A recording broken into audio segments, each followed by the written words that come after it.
Life can be pretty strange sometimes. Like this one day, I was at the park and I accidentally flung a scoop of chocolate ice cream right onto someone's pants. Let's just say, my name's Julie and clumsy moments seem to follow me everywhere. I was enjoying the sunny day with my favorite ice cream when I tripped, right near a bench where a guy was sitting, totally focused on his phone. "Oh no, I'm so sorry," I blurted out as the ice cream landed right on his leg. He looked up, more amused than upset, and then something unexpected happened. He laughed. "Guess I needed a little extra chocolate today," he joked. His easygoing reaction made me feel a bit less embarrassed. I quickly grabbed some napkins to clean up the mess. "I promise, I'm not usually an ice cream attacker," I said, trying to laugh it off. He waved his hand and smiled. "It's okay, sit down," he offered, motioning to the spot next to him. "I'm James, and thanks to you, I've got a funny story about how my day got better." I smiled back and sat down. "I'm Julie, and I guess I owe you an ice cream now." We hit it off right away. It turned out James worked in IT, not far from where I did my web design work from home. We talked about everything from tech to movies, and by the time we parted ways, we had already planned a date for the weekend. Fast forward, and things between us were going great. But then came the day I met his mom, Mrs. Charles. James had mentioned she was a bit old-fashioned, but nothing could have prepared me for meeting her. When I walked into their family home, there she was, sitting with a big astrology book open in front of her. "Hi, I'm Julie," I said, reaching out to shake her hand. She looked me up and down, clearly judging me, before lightly taking my hand. "James tells me you're a web designer and work from home," she said in a tone that made it sound like it wasn't a real job. "Yes, I've been doing it for a couple of years now, and it's going really well," I replied, feeling my face flush. She just hummed, flipping through her astrology book. "And when's your birthday, dear?" I told her, and she ran her finger along the pages of her book before clucking her tongue. "Oh, that's a tough date. Very challenging and not astrologically compatible with my James," she said, looking disappointed. I tried to stay calm, but it wasn't easy. "Well, we're doing just fine so far," I said. Mrs. Charles smiled, but it wasn't a friendly one. It was the kind of smile that made it clear she thought she knew better. "We'll see, dear. These things have a way of showing their true colors in time." The whole visit was tense. Everything she said felt like a subtle dig at me, my job, my background, even my taste in clothes. It was obvious that I wasn't what she had in mind for James. After 5 years of dating, dealing with her cold attitude, and just handling life's ups and downs, James and I decided to get married. Yeah, 5 years since that ice cream incident. But we were solid. Nothing could really shake us. One lazy Friday, we were sitting on the couch watching old comedy movies when James turned to me, his eyes serious, which was unusual for him. "Julie, I've been thinking," he said, and my stomach did that weird flip, like butterflies going crazy. "What's up?" I asked, trying to sound relaxed, even though my heart was racing. "I kind of want to spend the rest of my life watching bad movies with you. What do you say we make it official?" His smile was hopeful, almost shy, which wasn't like him at all. I laughed, mostly out of relief, because I wanted this more than anything. "Are you asking me to marry you without a ring, James Charles?" "Damn right I am," he said, grinning. "But I promise I'll get you a ring that'll make up for this lame proposal." He hugged me, and it felt like everything was just right. Planning the wedding, though, was a whole other story, especially with Mrs. Charles giving her opinion at every turn. One evening, we were picking out wedding invites, and of course, she was there looking over my shoulder like a hawk. "You're not seriously considering this design, are you?" She frowned at the floral pattern James and I had chosen. "It's far too girly." "Mom, it's what we want." "I like it," James said, always standing up for me. "I like it too," I added, more to stand my ground than anything else. I wasn't going to let her control every decision we made. "It's your wedding," she sighed, clearly unhappy. But remember, the invitation set the tone for the whole event. The big day came faster than I expected. It was perfect, beautiful even, despite Mrs. Charles's constant hovering. James looked amazing, and when I walked down the aisle toward him, his grin said it all. We had our wedding ceremony outside, under a big old oak tree. The Henry was a friend of James's, someone who knew us both well as a couple, not just as two people getting married. Do you, Julie, take James to be your lawfully wedded husband, to have and to hold from this day forward, for better or worse, for richer or poorer, in sickness and in health, until death do you part? And do you, James, take Julie to be your lawfully wedded wife, to have and to hold from this day forward, for better or worse, for richer or poorer, in sickness and in health, until death do you part? We exchanged rings, and when James slid the ring onto my finger, it felt like we had won not just against Mrs. Charles's comments or the stress of planning the wedding, but overall, the challenges life had thrown at us. You may now kiss the bride, the Henry said, and James didn't wait for a second. As soon as he kissed me, cheers erupted from all around. It felt like a scene from a movie, but even better because it was real, and it was our moment. We had been living together for 3 years, and everything felt right. But buying our own home was a big step. We spent our weekends looking at houses, discussing what we liked, and figuring out what we could afford. One sunny Monday, we found a house that checked almost all the boxes. It was charming, with a big kitchen and a spacious backyard. The only problem? It had a lake pool. I had told James about my fear of water, a fear I'd carried since I almost drowned as a child. Since then, I avoided lake pools, even bathtubs. But James, bless him, loved everything else about the house. Julie, I know it has a lake pool, but hear me out. Everything else is perfect, and we're getting it at a great price, James said, trying to calm my worries as we looked at the house. I bit my lip, thinking. The house was really beautiful, and the price was almost too good to pass up. Okay, but I'm not going near that lake pool, James. You know that, right? James wrapped his arm around me, pulling me close. Of course, babe. We'll figure it out. Maybe later on we can fill it in or something. For now, we don't have to use it. We moved in, and it was like a dream come true. The house and the neighborhood felt perfect, but it didn't take long before Mrs. Charles came over to see our new place. I braced myself for her usual comments. She always had a way of showing her disapproval, especially when it came to money and my job. As she walked through our living room, her eyes took in every detail, her lips tight. Finally, she spoke, her tone dripping with doubt. It's a big house, isn't it? Must have cost a lot. James, are you sure you can manage the mortgage? James, always the peacemaker, tried to ease the tension. Mom, we've got it under control. Julie and I both pitched in for the house. It's not just on me. I chimed in, tired of the assumption that I was relying on James. That's right, Mrs. Charles. I work too, you know. My web design job pays well, and it helped us get this place. She scoffed, clearly not believing me. Working from home on your computer all day? That doesn't sound like it brings in enough to afford a place like this. Seems more like a hobby than a real job. The rest of her visit passed in a blur of forced smiles and awkward topic changes. After she finally left, I let out a long breath I didn't realize I'd been holding. James hugged me tightly, pulling me close. Ignore her, Julie. We know the truth. We're doing this together, and that's what matters. As weeks went by, our new house started to feel like home. I set up my office, and it became my safe space. From there, I worked on web design projects that not only paid well, but also showed that I could contribute just as much to our life together. James took care of the yard and kept up with the lake pool, even though I never went near it. Then, one sunny afternoon, the incident happened. Mrs. Charles had decided to drop by, supposedly to bring some of James's old stuff from his childhood. But I knew she had more on her mind. She always had a way of turning a simple gesture into something more critical. We were out in the backyard, making small talk, when her eyes landed on the lake pool. Julie, I never see you or James in that lake pool. Don't you ever swim? Her question caught me off guard. I took a deep breath, figuring honesty might stop the conversation from going further. Actually, I'm afraid of water.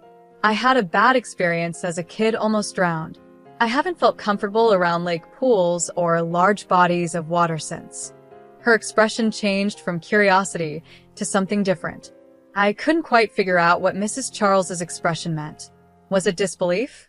Disdain? Whatever it was, it didn't feel supportive. Well, that's just unusual, isn't it?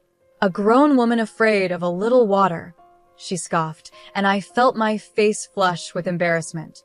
I tried to laugh it off, but the conversation left me feeling uneasy. Later, I found out it wasn't just an awkward moment, it was the start of rumors. Mrs. Charles, in her usual way, had shared my fear of water with her friends and family, but she had twisted the story. By the time it made its way back to me, the story was that I was mentally unstable because of my phobia. A friend who'd heard the rumor asked me, "Julie, is it true what they're saying? That you're too scared to even look at your own lake pool?" I felt hurt and betrayed, so I talked to James about it. He was just as surprised. "She said that? That's it. I'm talking to her. This has to stop." James confronted his mother, and things exploded. He made it clear her behavior was out of line, but instead of backing down, Mrs. Charles got even worse. She started accusing me of manipulating James and trying to keep him away from her. One afternoon, she called me directly, her voice sharp and accusing.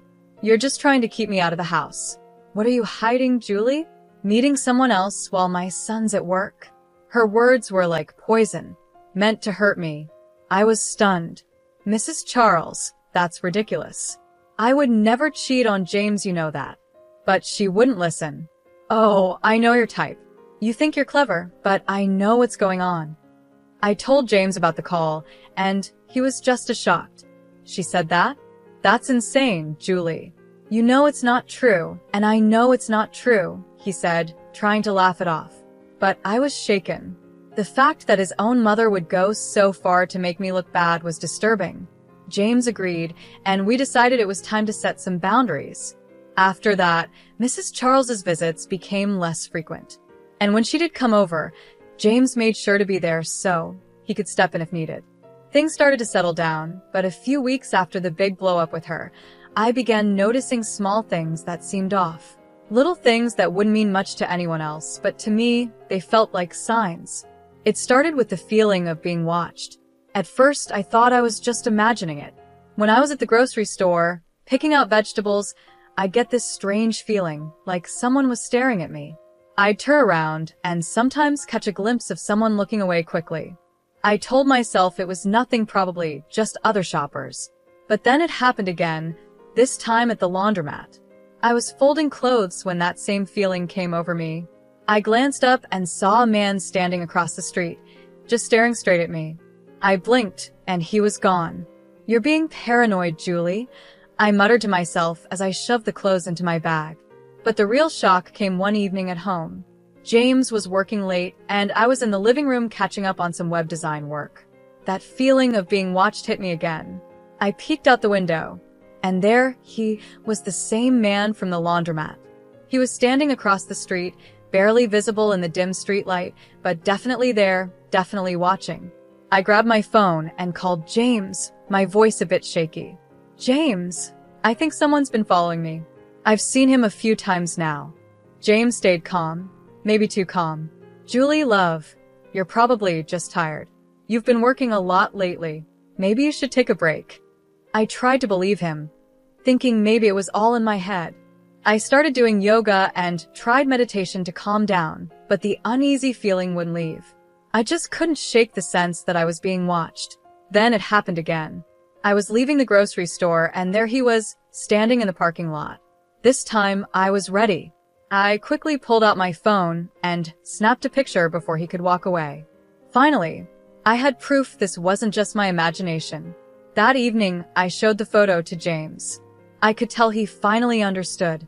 "Okay, that's not normal," he admitted. Later that night, we were walking home from a nearby restaurant when James suddenly grabbed the arm of a man passing by. It was him, the man from the photo. "Why are you following my wife?" James's voice was tense, and he held the man's arm tightly. The guy looked cornered, his eyes darting around before he let out a sigh. "Look, I'm a private investigator. I was hired to watch her, that's all." James's face darkened. Hired by who? Your mother, the investigator confessed, looking embarrassed. She wanted proof of infidelity. James was furious. He pulled out his phone right there and called his mother. Mom, what the hell? You hired someone to follow Julie? That's it. You're out of our lives until you can act like a decent human being. The conversation was heated, and by the time it was over, James was shaking with anger. On the way home, he apologized to me over and over. The next day, James went out and bought cameras for every corner of our property. No one's going to invade our privacy like that again, he promised as he installed them. After everything that had happened, James suggested we take a vacation to clear our heads. Let's just get away from all this drama, Julie.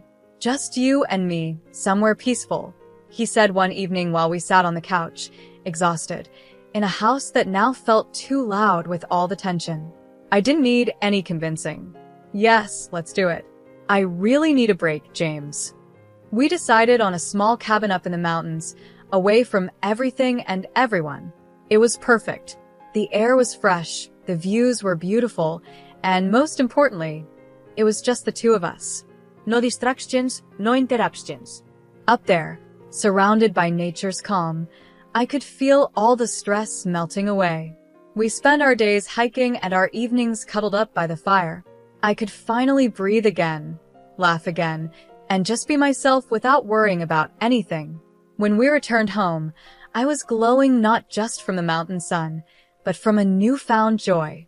I was pregnant. We found out a few weeks after we got back, and it filled us with happiness, though I also felt a bit anxious. I didn't want anyone to know yet, especially not Mrs. Charles. I was afraid the stress she could bring might harm our little miracle, something we had been waiting for so long. Working from home made it easy to keep the pregnancy a secret. I didn't go out much, and my belly stayed small, which the doctor said was a little unusual, but nothing to worry about. Every pregnancy is different, he assured us during one of my checkups. As I approached my 9th month, it became harder to keep my condition hidden. James and I decided it was finally time to share our news. We planned a small celebration at our home, a baby shower of sorts, inviting all our relatives. Despite everything that had happened, I felt it was the right thing to invite Mrs. Charles. Taking a deep breath, I dialed her number, my heart racing. It rang 5 times before she answered. Hello. Hi, it's Julie, I said, trying to keep my voice steady. I wanted to share some news. James and I are expecting a baby.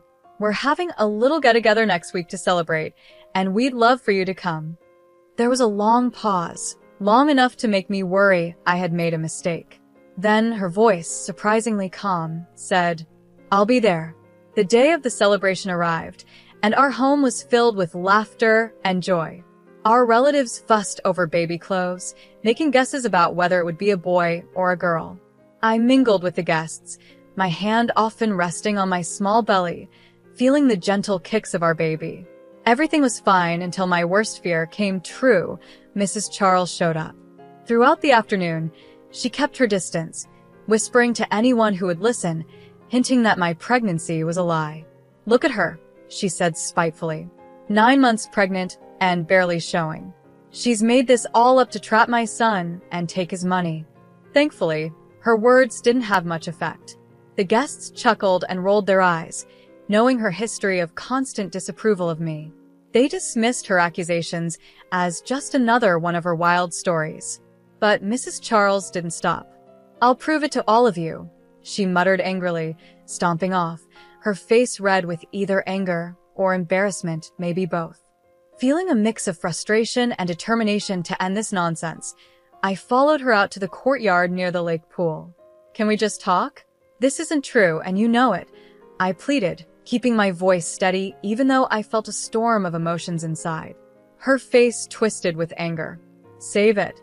I know exactly what you're up to, she snapped, her tone ice cold. As I turned away, desperate to convince her, I suddenly felt a hard shove from behind. I lost my balance and stumbled forward. The edge of the lake pool came closer, and before I knew it, I was falling into the water. Fear took over as I sank, the same panic from my childhood gripping me. Darkness crept into my vision as I struggled, my mind screaming for help. When I woke up, I was in a hospital bed, the soft beeping of machines filling the room. James was there, his face pale and worried as he held my hand tightly. "How's the baby?" I croaked, my voice barely above a whisper. James squeezed my hand, his eyes filled with tears. "The doctors had to do an emergency delivery. He's in intensive care now," he whispered, his voice shaking with fear. My heart sank, tears welling up in my eyes. Our baby, our little boy, was fighting for his life in an incubator. The next morning, I woke up still in shock, the events of the previous night playing over and over in my mind like a terrible loop. Feeling weak, but determined to understand what had really happened, I turned to James. "You need to check the security footage from last night," I said. I turned to James, my voice shaky but urgent. "Your mom, she pushed me into the lake pool. It wasn't an accident." James looked confused, almost unwilling to believe it. "Julie, are you sure? Mom can be tough, but to physically push you? That doesn't sound like her." "Just check the cameras, please," I insisted, my stomach in knots, afraid he wouldn't take me seriously. James nodded slowly, pulling out his laptop to access the security footage from the cameras we had installed. The tension in the room was thick as he fast-forwarded through the video. I watched his face change from doubt to shock and horror as the truth played out on the screen. "Oh my God. Julie, I'm so sorry. I can't believe she did this," he stammered, his face pale as he looked at me, the laptop forgotten beside him. He immediately called the police. The evidence was undeniable, leading to his mother's quick arrest. Mrs. Charles was charged, and the trial was set. Her defense was that it was all a joke, a way to prove I was faking my pregnancy. She claimed she thought my belly was fake and expected it to fall off when I hit the water, exposing my lie in front of everyone. But the video and witness testimonies told a different story. The jury didn't believe her excuse of a prank gone wrong. She was found guilty of assault and reckless endangerment. The judge, stern in his verdict, sentenced her to 2 years in prison. He also ordered her to pay substantial compensation for our medical bills and the rehabilitation costs for our son, who had been born prematurely due to the trauma of the incident. To cover the fines and compensation, Mrs. Charles had to sell her house. As our son fought through his early months, undergoing many medical treatments and therapy to catch up in his development, the strain on us was immense. Every day was filled with hospital visits, therapy sessions, and constant worry. But over time, with relentless care and medical help, our little boy began to thrive. Through it all, James and I grew closer. The challenges we faced only strengthened our bond, and our love for each other and for our son deepened in ways we hadn't imagined. As Mrs. Charles's release date got closer, I made an important decision for our family's safety. I filed for a restraining order against her, and it was granted. She was not allowed to have any contact with us, especially with our son. It wasn't an easy decision, but it was necessary. Keeping our child safe was the most important thing, and we couldn't risk more problems in our lives. One evening, after we put our son to bed, James looked at me with a gentle smile. "You know, despite everything, I feel lucky. We have each other, we have him, and we have a future." It James the end of a difficult chapter in our lives. But more importantly, it was the start of a new one filled with hope, healing, and happiness.